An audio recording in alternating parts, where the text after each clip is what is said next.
France Bleu Berry. Le moins que l'on puisse dire, c'est que le Sanctum du Blanc n'est pas en manque d'idées pour promouvoir la cure d'amaigrissement de nos poubelles. En plus des animations de ses ambassadeurs du tri dans les écoles, ce syndicat de traitement des ordures ménagères met en place des composteurs individuels et collectifs, propose aux familles des poules pour éliminer une partie de leurs déchets et organise des opérations de nettoyage de la nature avec des ânes battés. Des actions qui payent car le syndicat mixte de collecte et de traitement des ordures ménagères note une nette diminution des déchets de son territoire qui partent à l'enfouissement, comme le constate Damien Deschamps, chargé de mission. Aujourd'hui, on est passé pour la première fois en dessous des 5000 tonnes, 4900 tonnes, on est très content.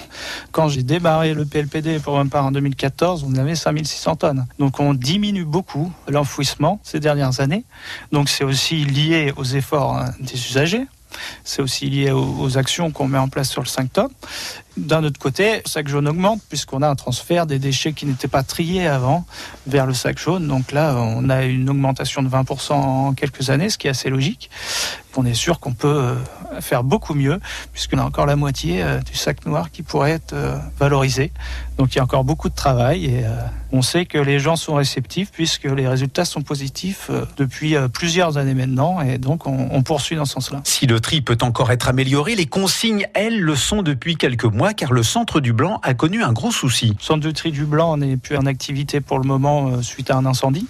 On a confié le tri de nos déchets à Montmorillon, au CIMER. Et donc eux trient par matériaux. Donc ils ont un centre de tri très performant. Et puis derrière valorisent tous ces matériaux en plastique pour refaire du plastique, les cartonnettes, les briques alimentaires, le métal, aluminium, acier. 80% part dans les filières pour être valorisé. On a 20% d'erreurs de tri, on va dire, qui repartent à l'enfouissement. 20% d'erreurs de tri. Il est donc bon de rappeler les consignes sur le territoire du Sanctum du Blanc. On met dans le sac jaune tous les emballages recyclables. Briques alimentaires, cartonnettes, bouteilles d'eau, tout le flaconnage, mais aussi l'acier, l'aluminium.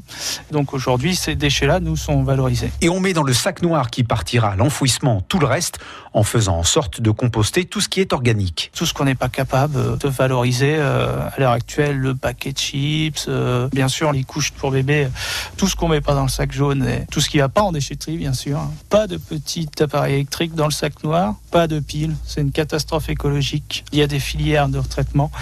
Il faut emmener dans ton magasin à proximité, il y a toujours un collecteur de piles, d'ampoules, et de petits appareils électriques, même que ce soit les écouteurs du MP3 ou etc. Ça se valorise, ça se met pas dans le sac noir.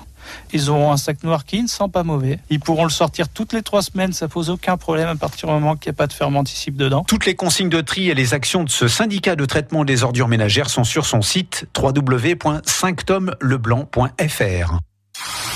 Réécoutez ce rendez-vous sur francebleu.fr.